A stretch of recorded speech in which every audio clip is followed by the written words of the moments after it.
प्रगट कृपाला दीन दयाला कौशल्या हितकारी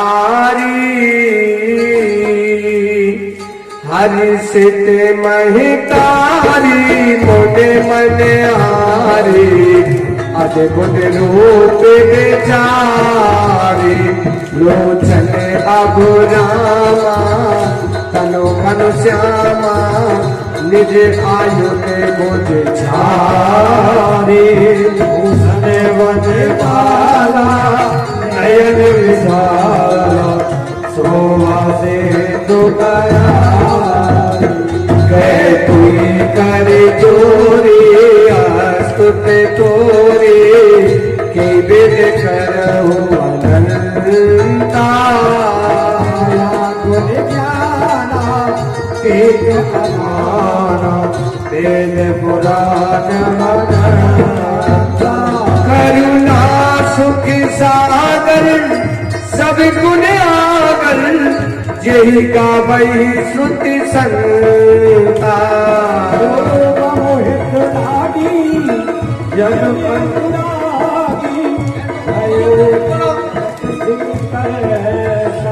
ब्रह्मांड ने काया निर्मित माया रोम रोम प्रतिवेद कहे भासी ये प्रभासी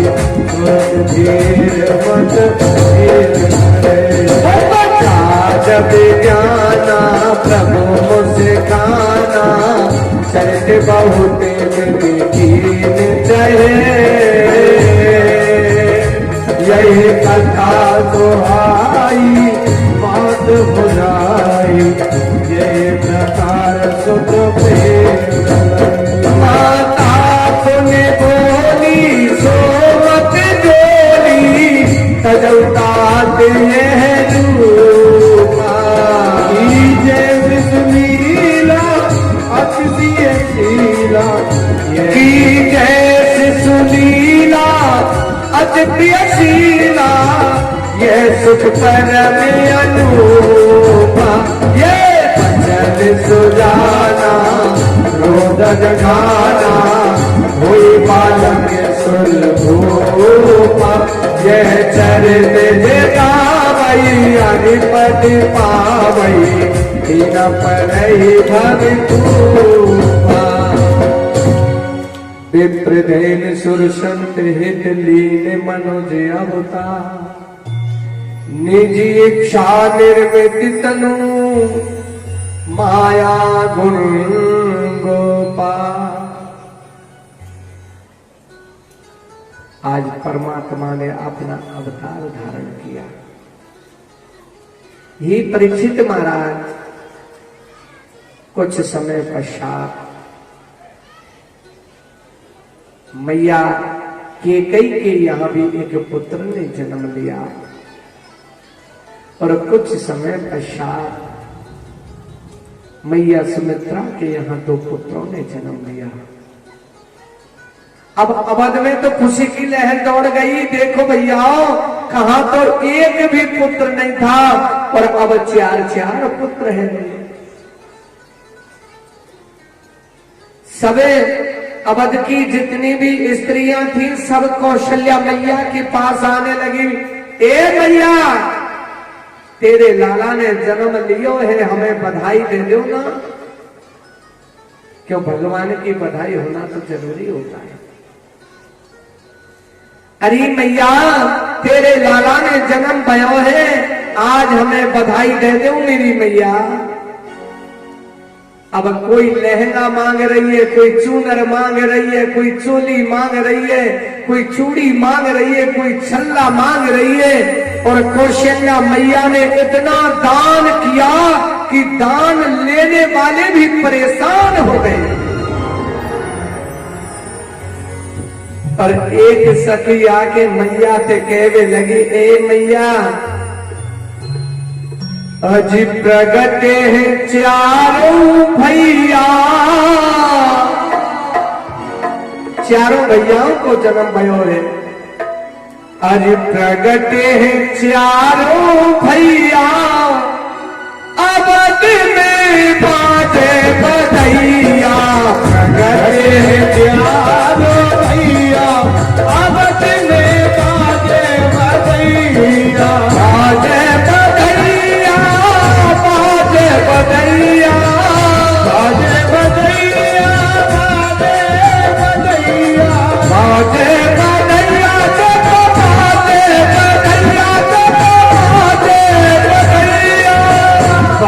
बधैया बाजे बधैया प्रगटे हैं चारों भैया अवध में बाजे बधैया। प्रगटे चारों भैया अवध में बाजे बधैया। बोलो कौशल्या के लाला की जय।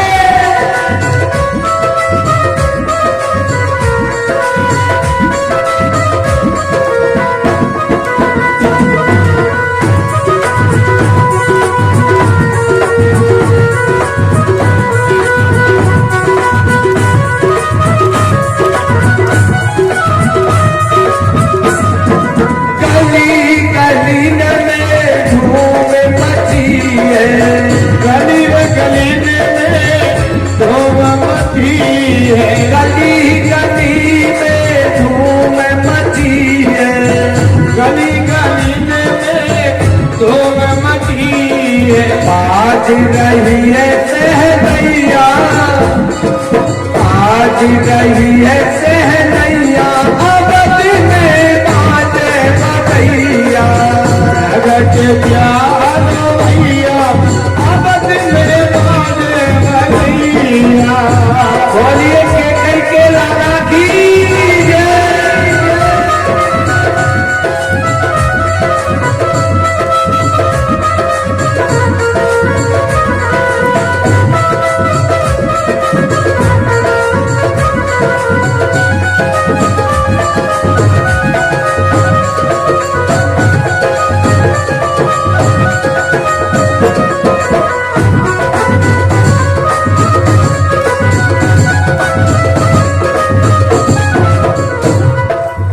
रानी लुटावे हीरा मोती रानी लुटावे हीरा मोती।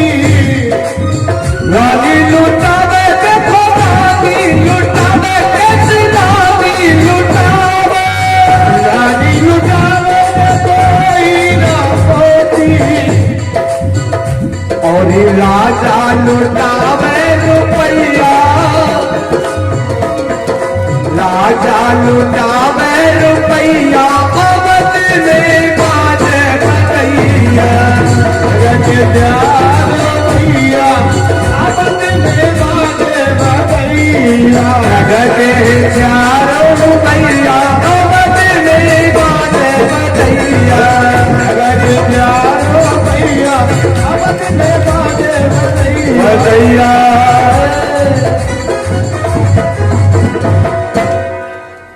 अब मेरे परमात्मा का थोड़ा जन्म उत्सव मनाया। बिल्कुल कथा पर ध्यान को केंद्रित कीजिए। परीक्षित महाराज चारों कुमारों का जन्म हो गया, चारों लालाओं को जन्म है गया।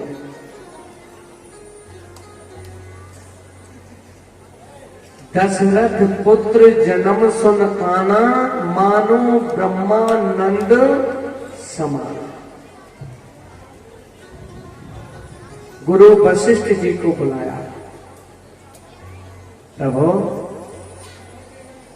पुत्रों का जन्म हुआ, इनका नामकरण संस्कार कीजिए।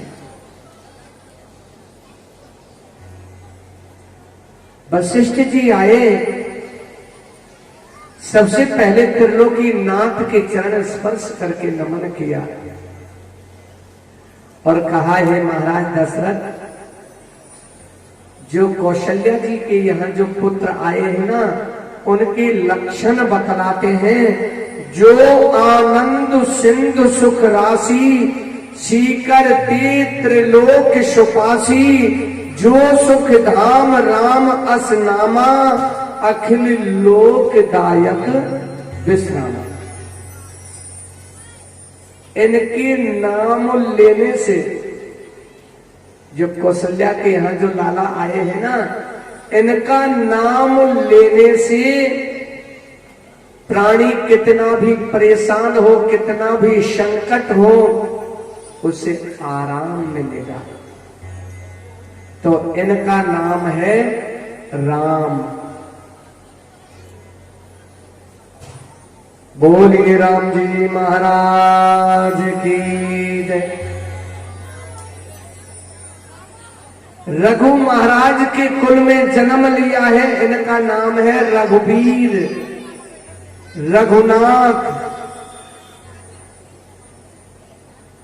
अब तो सूर्य भगवान स्थिर हो गए, चाल को रोक दिया,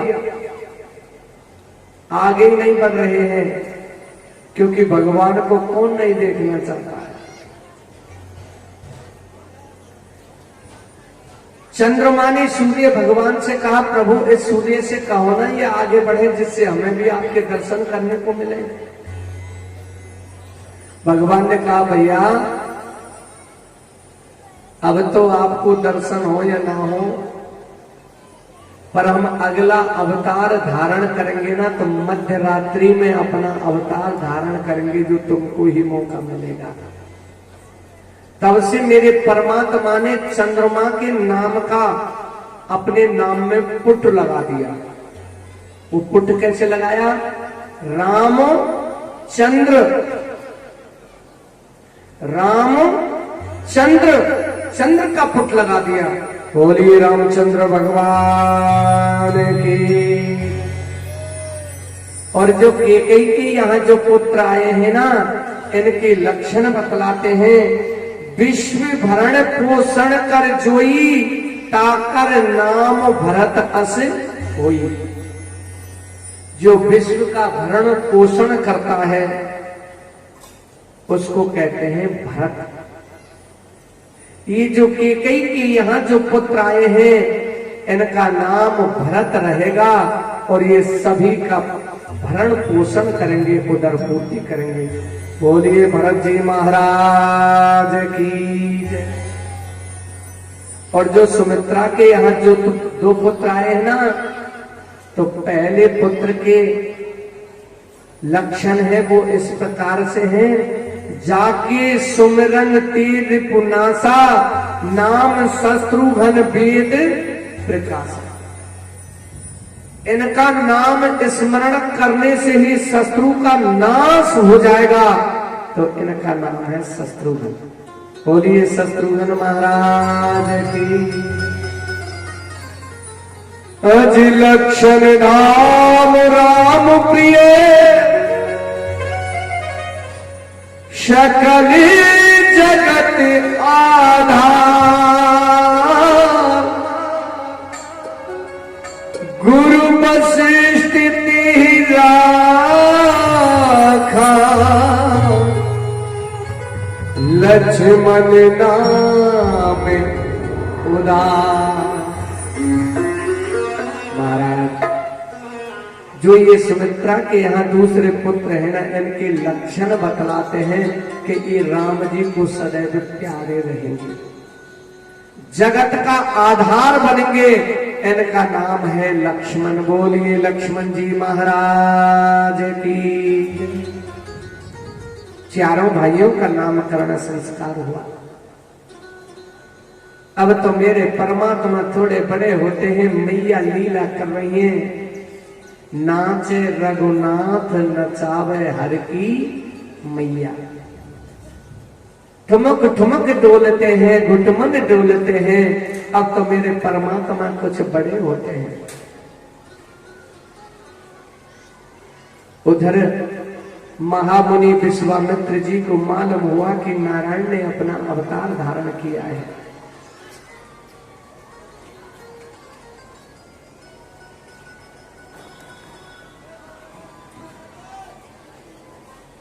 विश्वामित्र जी महाराज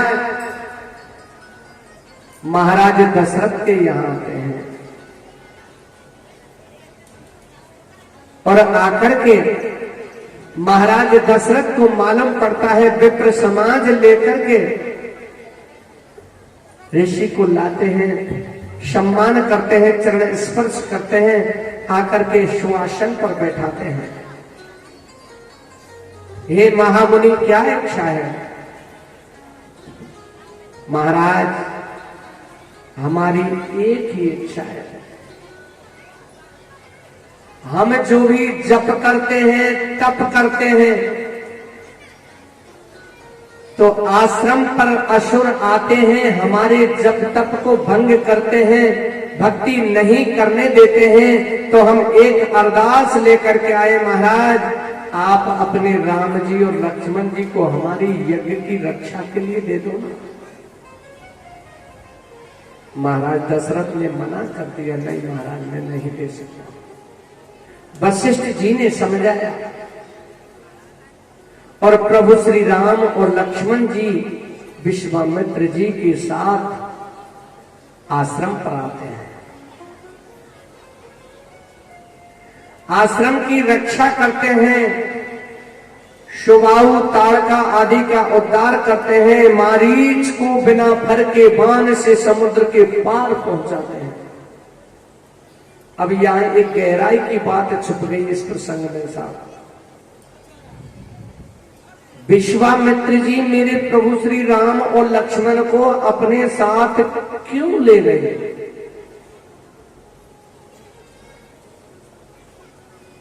अभी तो आपने सुना है क्यों ले गए।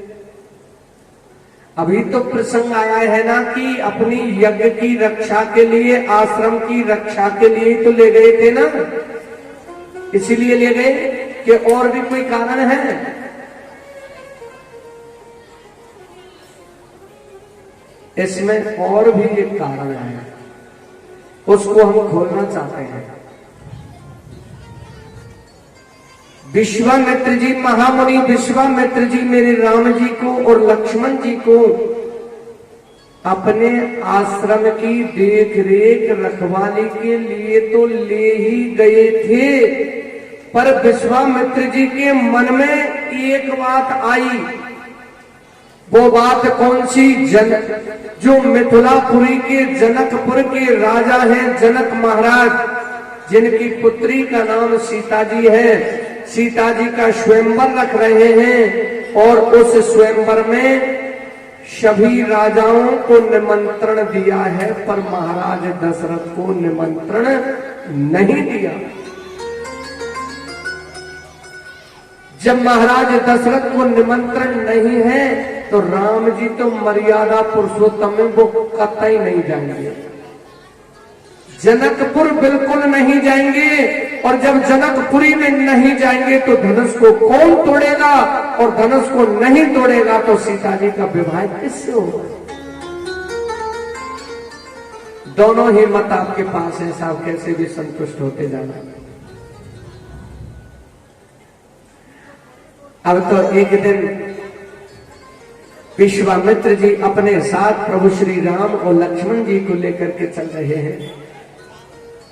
एक आश्रम में पहुंचे,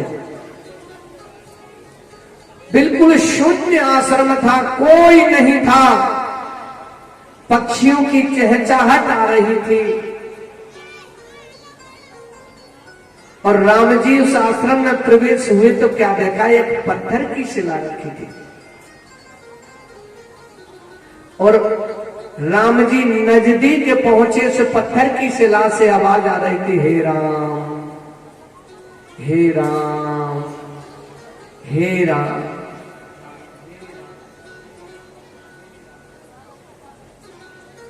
राम जी ने हाथ जोड़कर गुरुदेव से कहा, गुरुजी ये क्या है? ये किसका आश्रम है? ये हे राम, ये गौतम मुनि का आश्रम है। और जो ये पत्थर की शिला है ना, ये शिला नहीं है, गौतम ऋषि के साप से उनकी पत्नी अहिल्या पत्थर की हो गई। तो इसका उद्धार कैसे होगा? अपने चरण स्पर्श कर दो। हाथ जोड़कर राम जी कहने लगे, प्रभु अगर हम अपने चरण इस पत्थर की शिला से स्पर्श करते हैं तो हमारी मर्यादा भंग होगी। क्यों भंग होगी? हम क्षत्रिय हैं और अहिल्या ब्राह्मण है। क्या ब्राह्मण से हम अपना चरण स्पर्श कर सकते हैं?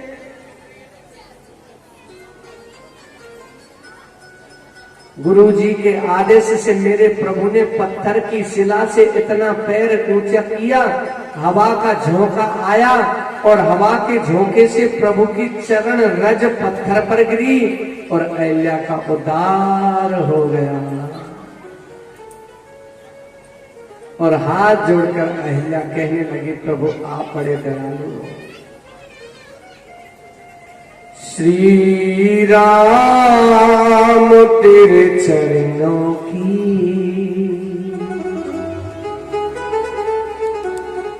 मेरे राम तेरे चरणों की रजी धूल जो मिल जाए मेरे राम तेरे चरणों की भगवन तेरे चरणों की रज धूल जो मिल जाए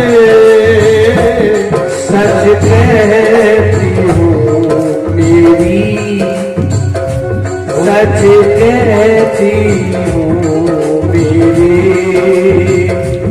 तकदीर बदल जाए तेरे राम तेरे चरणों की। जय जय श्री राम।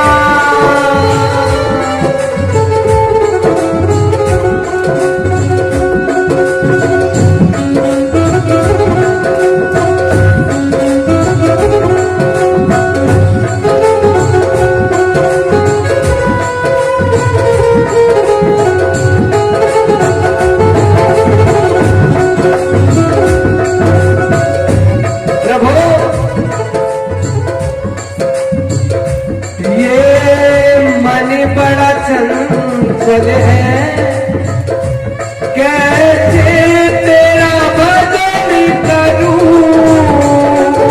ये मन बड़ा चंचल है कैसे तेरा भजन करूं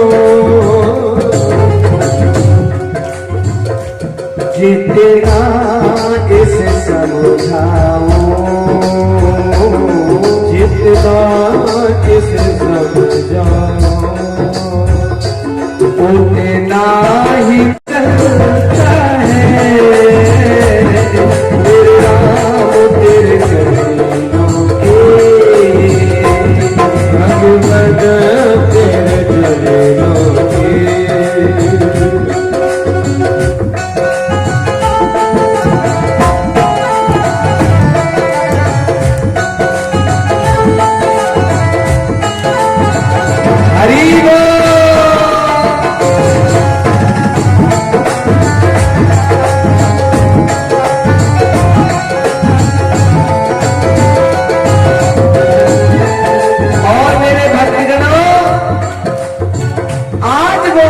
मेरे राम जी से एक बात कह रही है,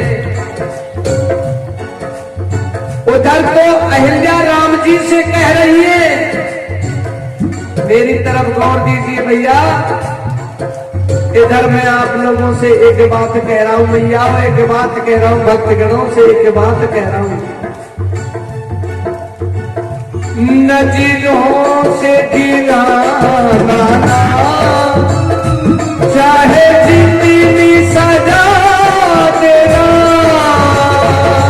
नजरों से गिराना चाहे जितनी सजा देना। क्यों? आप लोगों ने मुझे नजर में बसा दिया है, तभी तो मैं बिहारी जी महाराज के दरबार में दूसरी बार आ गया शरण में। आप लोगों की मेरे पर असीम कृपा है, तभी तो मैं आपकी बस्ती में चौथी बार दर्शन मेलों के लिए आया हूं। नजरों से गिराना ना, चाहे जितनी सजा देना। नजरों से गिराना ना, चाहे जितनी सजा देना। क्यों? नजरों से जो गिर जाए, नजरों से जो गिर जाए, मुश्किल ही समझ पाए। मेरे राम तेरे चरणों की भगवान तेरे चरणों की, मेरे राम तेरे चरणों की।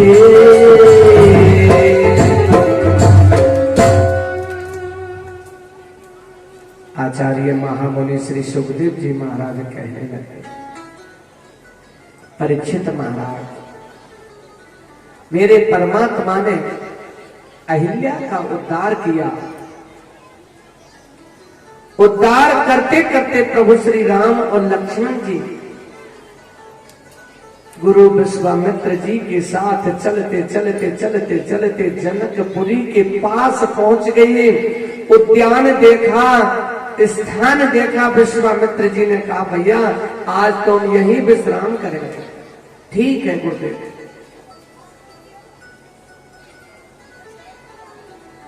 राम जी ने विश्वामित्र जी से कहा, गुरुदेव ये भैया लक्ष्मण है ना, ये जनकपुर को देखना चाहता है, अगर आपकी आज्ञा हो तो हम दिखाएं। हाँ भैया दिखाओ। आज राम जी और लक्ष्मण जी जनकपुरी को देखने जा रहे हैं। राम जी और लक्ष्मण जी जनकपुरी को देखने गली गलियों में जा रहे हैं। पर साहब उल्टा हो गया। कैसे उल्टा हो गया? जनकपुरी को देखने तो राम जी और लक्ष्मण जी गए थे, पर हुआ क्या कि जितने भी जनकपुर के नर नारियां थे, गैलों में, रास्तों में, छत पर चढ़ गए और मेरे राम जी और लक्ष्मण जी की छवि को देखते रह गए।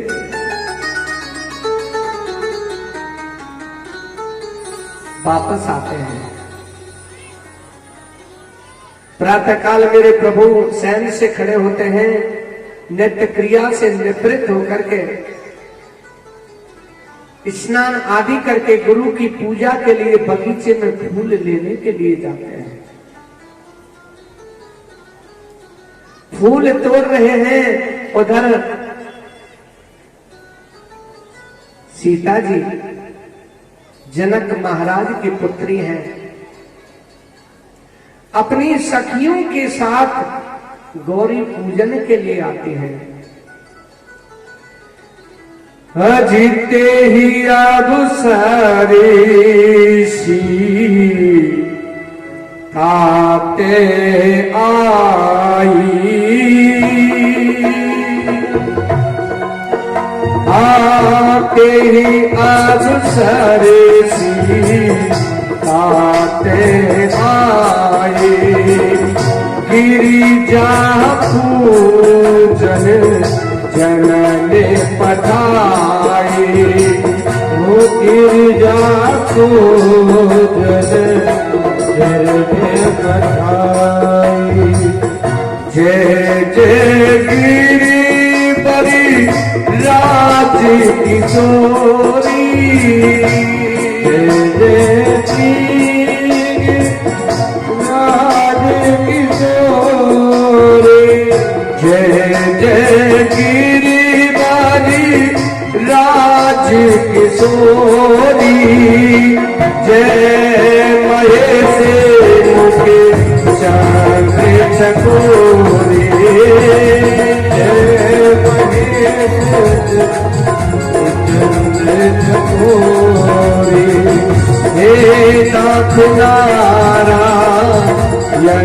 वासुदेवा हे नारायण वासुदेवा हे नाथ नारायण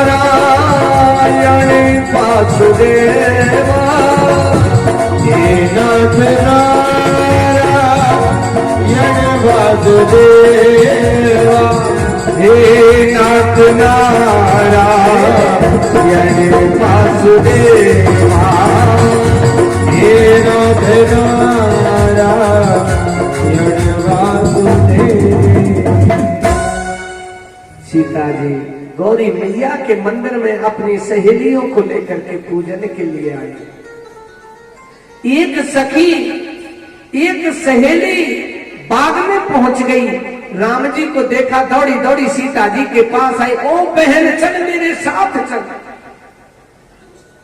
अपने साथ ले गई। राम जी को देखा, राम जी ने सीता जी को देखा, सीता जी ने राम जी को देखा, राम जी सीता जी को देखते रह गए और सीता जी राम जी को देखती रह गई। देख कर राम को वो जनक नंदनी बाग में बस खड़ी की खड़ी रह गई। राम देखे सिया और सिया राम को, चार अखियां लड़ी की लड़ी रह गई।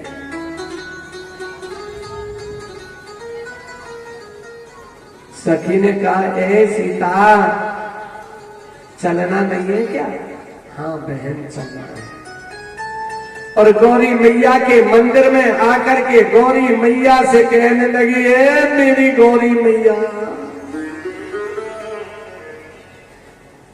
आज तक मैंने तेरा जितना भी जप किया है, तप किया है, उसका फल यही देना।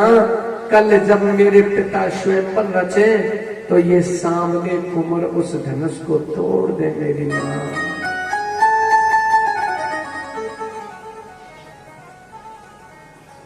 सीता जी महलों में पहुंच जाती है।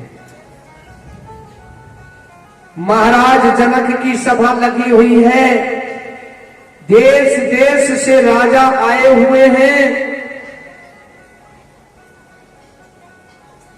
एक एक करके सब अपना अपना स्थान ग्रहण कर रहे हैं। उधर मेरे विश्वामित्र जी के साथ मेरे प्रभु श्री राम और लक्ष्मण जी भी उस रंग भूमि में प्रवेश कर रहे हैं। बोलिए रामचंद्र भगवान की जय। कौन वर्णन कर सकता है साक्षात त्रिलोकीनाथ आज उस जनकपुरी की रंग भूमि में प्रवेश कर रहे हैं। मेरे प्रभु श्री राम लक्ष्मण जी महामुनि विश्वामित्र जी के साथ उस रंगशाला में प्रवेश करते हैं। अब मेरा निवेदन यह है कि शांति से बैठे रहें, कार्य में आनंद आएगा। अगर आवाज करेंगे तो व्यवस्था बिगड़ जाएगी।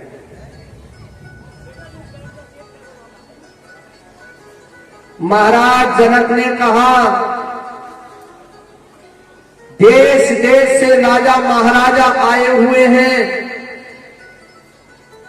और मैंने ये प्रण किया है, जो ये धनुष रखा है ये शिव धनुष है।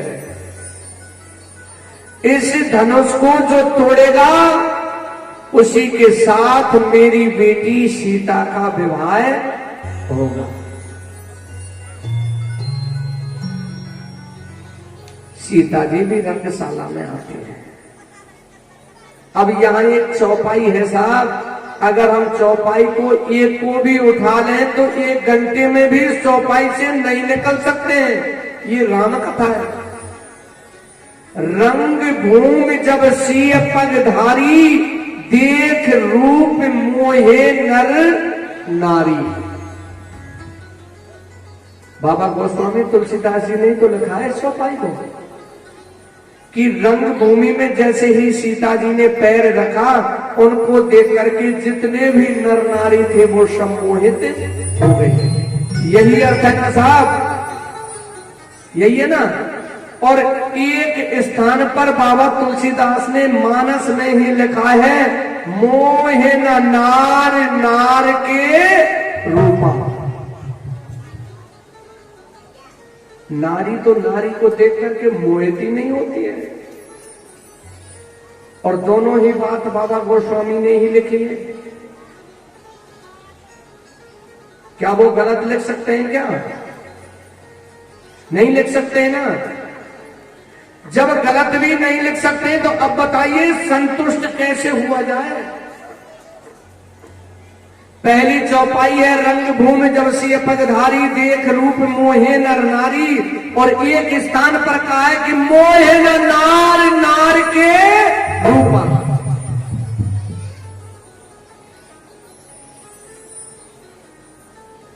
भक्तगणों, संतुष्ट नहीं होंगे तो धनुष न टूटे, धनुष न टूटे तो सीता जी को ब्याह ना हुआ। संतुष्ट भी होना है, धनुष भी टूटना है और ब्याह होना है। चौपाई के अंदर प्रवेश करने की कोशिश करो, शब्द का खंडन करो।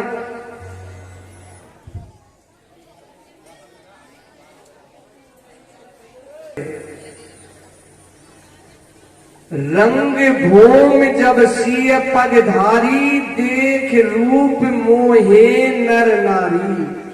मोहे न नार नार के रूपा।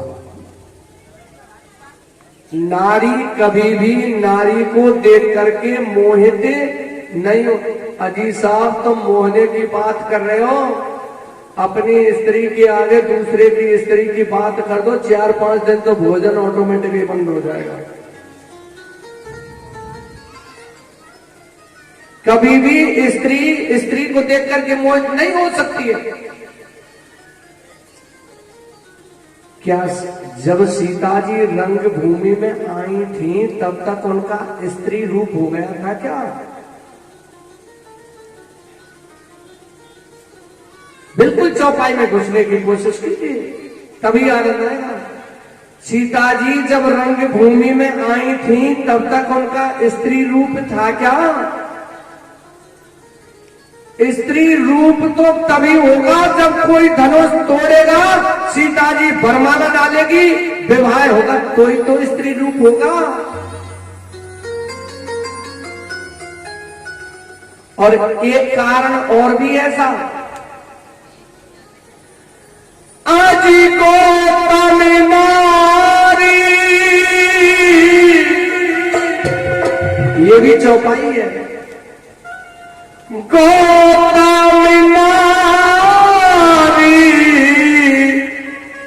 अहिल्या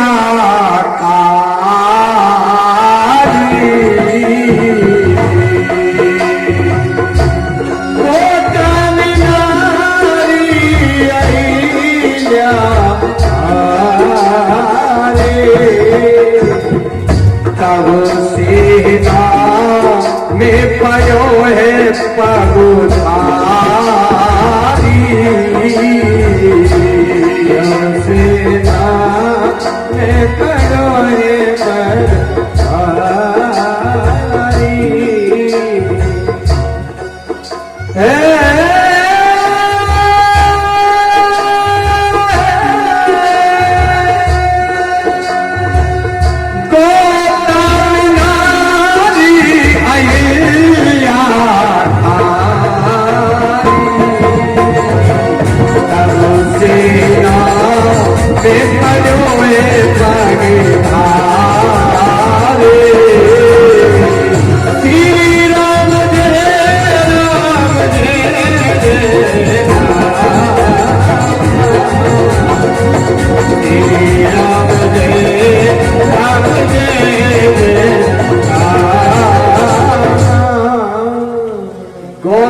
नार अहिल्या तारी, तब से नाम पर्यो पगधारी।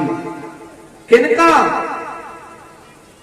राम जी ने जब से अहिल्या का उद्धार किया है, एक नया नाम पड़ गया। बोलिए पगधारी भगवान की। चौपाई पर उसी पर आ जाओ जिस पर हम चल रहे थे। रंग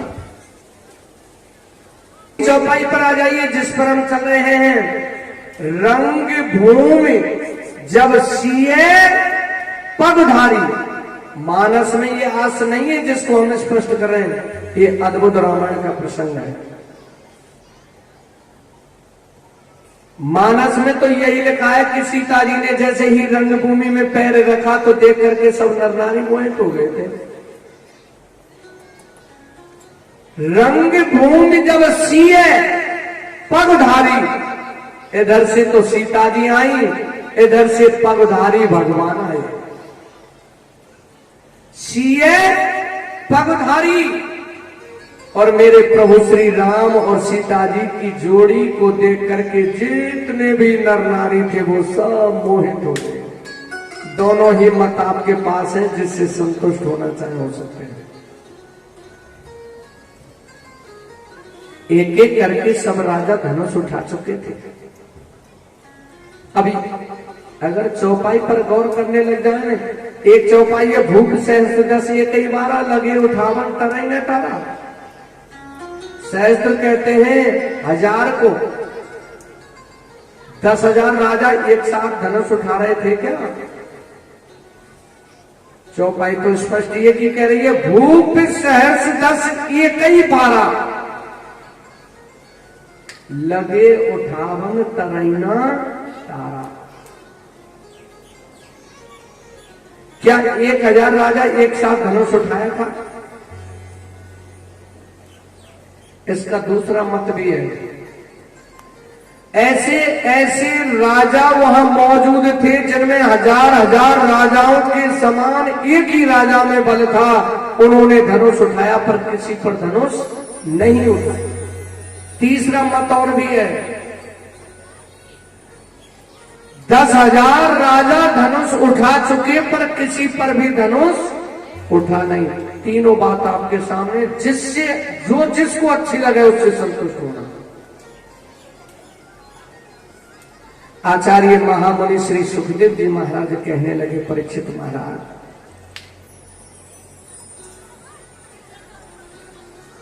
यो लोक कबीर समित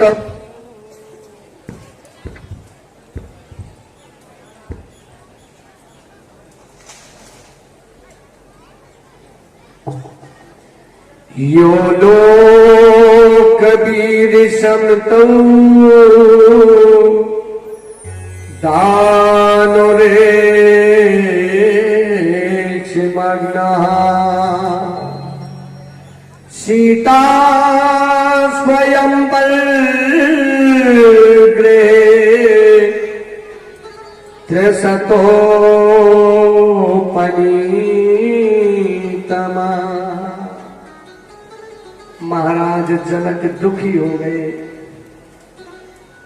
और खड़े होकर कहने लगे, अब जन को माखे भटमानी वीर बहीन मही में जानी। मुझे तो ऐसा लगता है कि ये पृथ्वी वीरों से हीन हो गई है, खाली हो गई है। अगर मुझे ऐसा मालूम होता कि इस पृथ्वी पर कोई वीर नहीं है तो मैं कदापि ये स्वयंवर न रचता। तो मुझे तो ऐसा लगता है मेरी बेटी का विवाह विधाता ने लिखा है।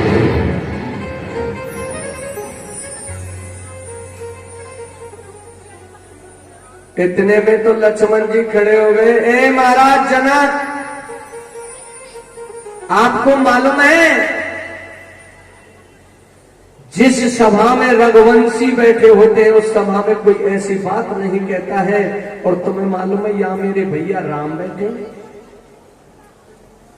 भैया का आदेश हो जाए तो पृथ्वी को गेंद के समान उठा दूं।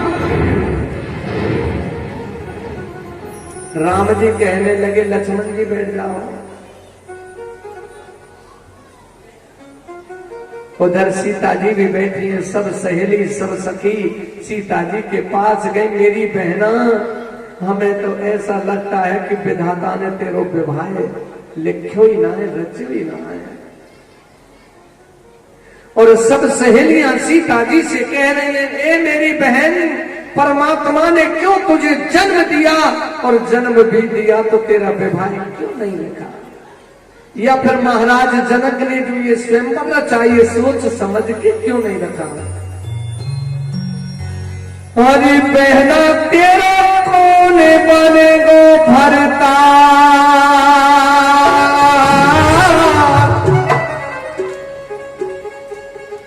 हो सीता तेरा कौन बने भरतार, और धनुष काबू में न तोड़ो तारे, तेरा कौन बने भरतार, धनुष काबू में न तोड़ो तारे, हो सीता तेरा कौन बनेगो भरतार, धनुष काबू में न तोड़ो तारे, सीता तेरा कौन बनेगो भरतार,